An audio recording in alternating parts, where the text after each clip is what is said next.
Secretário especial da Receita Federal, José Toste, seja muito bem-vindo, muito obrigado por sua presença e a palavra está com o senhor. Bom dia, Fernando, bom dia, professor Isaías, professor Heleno, Daniel, bom dia a todos os participantes aqui dessa live do Poder 360. Eu iniciaria meus comentários exatamente pela primeira fase da proposta de reforma tributária, que está no projeto de criação da contribuição sobre bens e serviços, a CBS, enviada ainda o ano passado.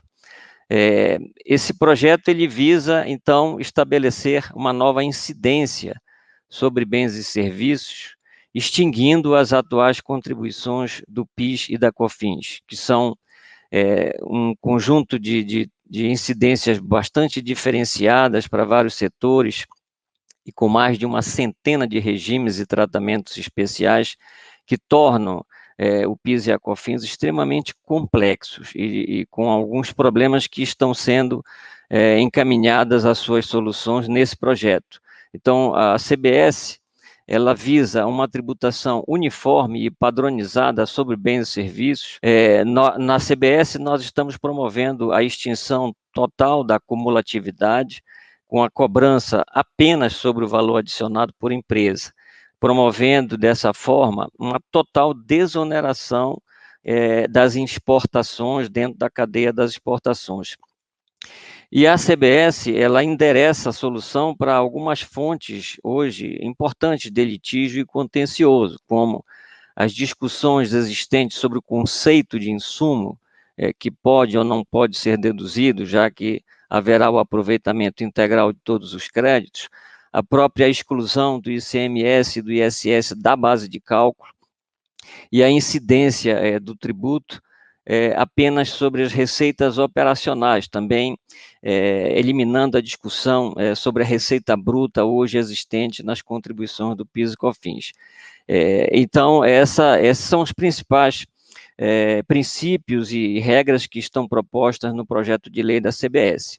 Não obstante nós estarmos iniciando com uma proposta de um imposto sobre valor agregado federal, entendemos que é possível e é aderente à futura fusão desta contribuição de bens e serviços com o ICMS e o ISS, o ICMS estadual e o ISS municipal, num possível futuro IVA nacional no modelo dual, que é o modelo que nós defendemos e que estamos em discussão com o Senado, dentro da PEC, das PECs que foram encaminhadas aí também em períodos anteriores, para que se possa avaliar e, sobretudo, definir essa possibilidade de, num futuro, haver essa fusão da CBS com o ICMS e o ISS, construindo, então, essa incidência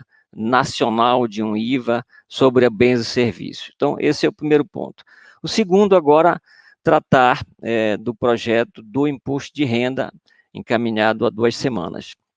Esse projeto do imposto de renda trata tanto do imposto de renda da pessoa física como jurídica e do imposto de renda na fonte. No tocante à pessoa física, como já apresentado inicialmente aí pelo Fernando, uma alteração, um reajuste na tabela progressiva do imposto de renda da pessoa física, de 31% na faixa de isenção e em torno de 13% nas faixas seguintes, né, propiciando aí uma redução importante de tributos para o rendimento do trabalho assalariado.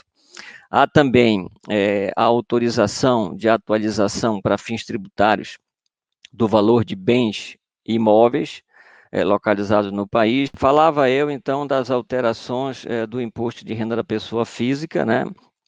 Além do reajuste da tabela, a tributação favorecida da atualização dos bens imóveis, o foco do desconto simplificado nas rendas inferiores, com o limite reduzido de hoje de 16 mil para 8 mil, o que alcança rendas até 40 mil por ano, e uma das medidas mais importantes e certamente uma das mais discutidas, a tributação dos lucros e dividendos, né?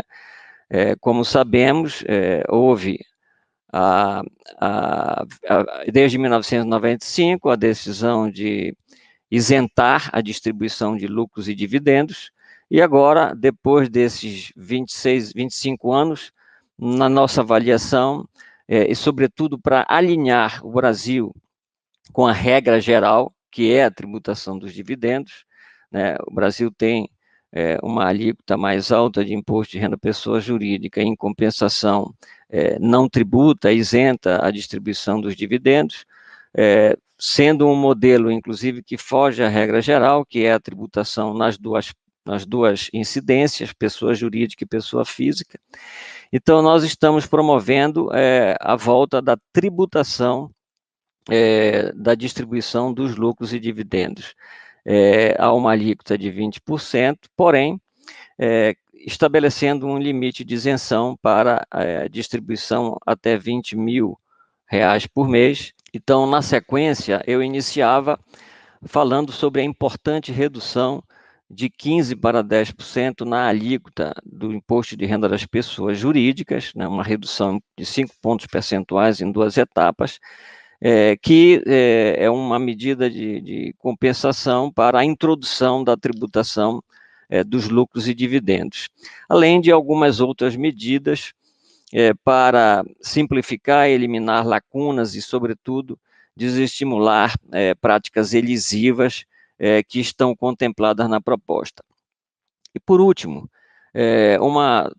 umas alterações também importantes nas operações realizadas no mercado financeiro, sobretudo visando aperfeiçoar a tributação dessas aplicações financeiras, visando padronizar e uniformizar com o estabelecimento de uma alíquota única de 15%, eliminando a tributação variável de 22,5% a 15%, conforme o prazo de duração da aplicação, e uma simplificação nas regras para facilitar a apuração do imposto de renda devido nas apurações realizadas no mercado financeiro. Essas medidas todas visam, como eu disse, essa simplificação. Importante destacar nessa introdução que as medidas todas, esse conjunto de medidas, tem como objetivo um efeito fiscal próximo a zero, o que significa que aquelas medidas que promovem aumento de arrecadação devem compensar as medidas que promovem redução na arrecadação. Isto não significa que não haja uma redistribuição de carga tributária, efeito natural e normal de qualquer reforma. É uma redistribuição de carga, como nós estamos vendo. Por exemplo, vamos cobrar imposto de quem estava isento e reduzir a carga das empresas, das pessoas jurídicas e das pessoas físicas. Em síntese, são essas as propostas que estão colocadas nessa segunda fase da reforma tributária. E começando pelos pontos que nós entendemos estão gerando mais discussão e com propostas visando o seu aprimoramento. O primeiro, conforme eu comentei ao longo da nossa live aqui, é exatamente uma revisão dos benefícios tributários com o objetivo de reduzir ainda mais a alíquota do imposto de renda da pessoa jurídica. Esse é um ponto, assim, que a equipe está bastante focada e certamente, nos próximos dias, nós deveremos ter concluído uma proposta nesse sentido. O segundo ponto, dentre os dois que você pediu, é a discussão em torno da isenção de R$20 mil por mês para os dividendos das micro e pequenas empresas. Então, esse é um ponto também que está gerando uma discussão muito grande e já com inúmeras propostas de alteração nesse limite. Então, esse é um ponto também que temos recebido muitas sugestões. O terceiro ponto também a questão do desconto simplificado limitado a R$40 mil. Temos recebido também inúmeras propostas relativas à alteração desse ponto. Agora, eu gostaria de comentar também as considerações e as sugestões, tanto do Daniel como do professor Heleno. Daniel, estamos inteiramente de acordo quanto à necessidade também de revisão do Simples, do MEI e do lucro presumido. Porém, foi uma opção de fazer estas propostas relativas a essa harmonização dos regimes de imposto de renda das pessoas jurídicas após esta fase, né? Não somente porque o MEI, ele foi criado, o MEI e o Simples foram criados para dar um tratamento privilegiado às micro e pequenas empresas, mas a sua ampliação indevida ao longo do tempo decorreu de um argumento de que o regime normal era bastante oneroso e complexo e precisava dar realmente ampliar essa tributação mais simplificada e favorecida para um universo maior de empresas. Porém, na medida em que a gente faz a revisão e reduz, como está sendo feito substancialmente, a alíquota do regime normal, entendemos que passo seguinte seria fazer a revisão das distorções hoje existentes no MEI e no Simples. Com relação à carga tributária, insistimos que as medidas que geram aumento de arrecadação estão sendo utilizadas para compensar as que reduzem, e aí, Fernando, até a sexta-feira nós estaremos divulgando aí uma nota com a explicação da metodologia e dos números envolvidos que foram apresentados já no dia do anúncio do envio do projeto ao Congresso, mas como estamos abertos ao diálogo, Daniel, se quiser encaminhar para nós suas simulações e, sobretudo, suas estimativas que também possam merecer análise e discussão para que a gente possa, então, aclarar e esclarecer essas divergências que existem em relação a essa visão. Não obstante, como eu disse, a carga tributária no global não está sendo alterada, mas está sendo redistribuída, o que significa que sim, para alguns pode haver aumento, porém, para outros redução, e no geral, o efeito neutro desse aspecto. Com referência à tributação mais elevada, aí eu queria discordar, porque de fato hoje o Brasil cobra 34% no imposto de renda das pessoas jurídicas contra uma média da OCDE em termos de 23,3%, e já no G20 um pouco mais, 26,9%, o que significa que no imposto de renda das pessoas jurídicas a nossa alíquota é bem mais alta. Porém, se nós considerarmos a tributação dos dividendos hoje inexistente, nós temos alíquotas de vários países bastante elevada, e no agregado, a conjugação das duas vai a 43,6, né, na média dos países. Então, nós estamos só com 34 de PJ e 0 no dividendo, bastante abaixo dessa conjugação das duas alíquotas. Se nós introduzirmos a tributação de 20, nos dividendos, reduzir para 29, ou quem sabe até mais, em função dessas propostas que estão sendo feitas para aproveitar a redução de benefícios, nós iremos ficar próximo a essa média de 43% da conjugação dessas duas alíquotas. E aqui, para citar exemplos da região, aqui da América Latina, a Colômbia cobra 31 da PJ e 36 dos dividendos. O México cobra 30 da PJ e 42 dos dividendos. O Chile cobra bem menos na PJ, 10, porém 40 dos dividendos. Então, o Brasil, sim, está aqui, no caso, hoje, com o seu modelo muito abaixo, e com a introdução da tributação dos dividendos vai ficar dentro dessa média.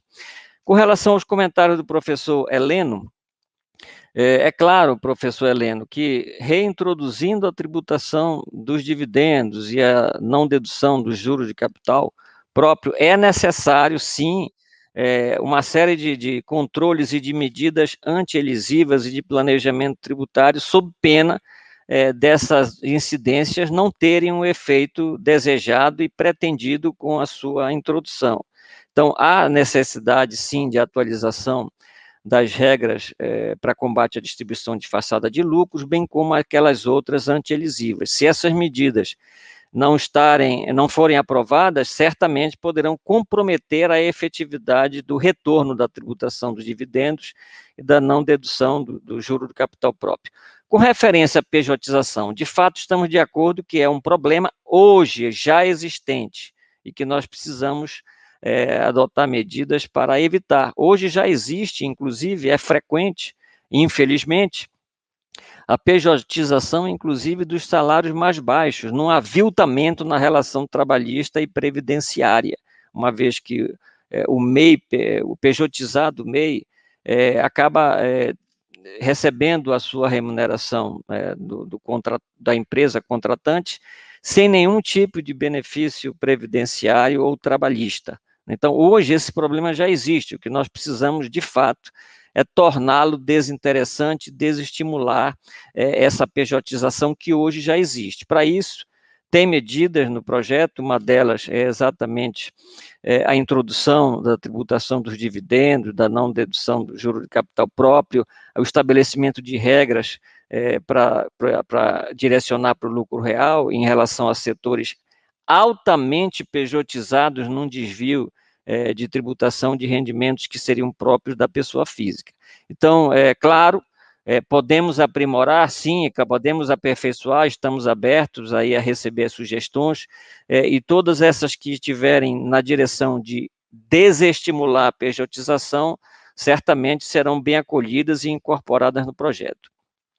Enfim, Fernando, em síntese, eram os comentários finais, reafirmando aí a nossa pretensão e o objetivo de propor medidas de atualização e de reforma da legislação do imposto de renda que, de fato, possam melhorar o ambiente de negócios, produzir ambiente favorável ao investimento, à geração de empregos e à recuperação da nossa economia nesse momento de pandemia.